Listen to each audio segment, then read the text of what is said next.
I just want to talk about some things you can do 9th, 10th, 11th, summer, and 12th grade to position your kids in the college admissions game.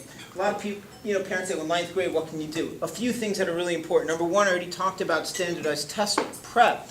Get them warmed up by taking some subject tests. There's no downside. The upside is if they throw up a number that is good, that counts, hey, they've already got a number in the book. Colleges that require subject tests typically require only 2.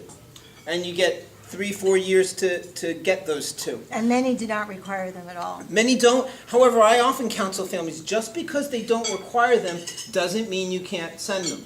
So particularly, and they know what grade you take it in. If you have a precocious 9th grader who finishes biology, and this is a kid who's always wanted to be a doctor, and she's always followed in her mother's footsteps, and her mother's a surgeon, and she just jams in biology, and she gets a 700 in bio in 9th grade, hey, they know she got a 700 in bio in 9th grade. Even if they don't require them, that's a feather in her cap. Okay? Now, even if the scores are terrible, and colleges never see them, it's valuable. Why? Experience.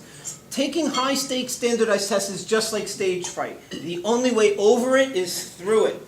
The only way to get better at taking standardized tests is, guess what? Take standardized tests. And I've seen this year after year after year after year. Kids take them sometimes 2, 3, 4 times. The 3rd and 4th time is the charm. I had 2 kids just this past year who are about ready to give up. They've taken it 3 times, incremental improvement, and bam, I just got an email yesterday. I was so happy. They got their June results back up 260 points after basically flatlining after 3 tries.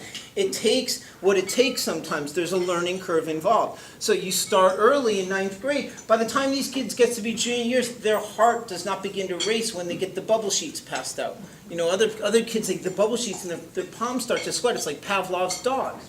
Okay, so the other thing you can do in 9th and 10th grade is encourage them to get involved in school activities. You can't walk on to be editor of the student newspaper in your senior year. Okay, you have to be a reporter in 9th grade or a photographer. I'm always telling kids, hey, look, if you like taking pictures, there's no reason why your camera shouldn't be out at every athletic event, every newsworthy event. Take pictures, submit them to the Lit magazine, submit them to the newspaper, see if they'll publish them. Now you can, in good conscience on your common application say you've been published in school periodicals since 9th grade, because you have.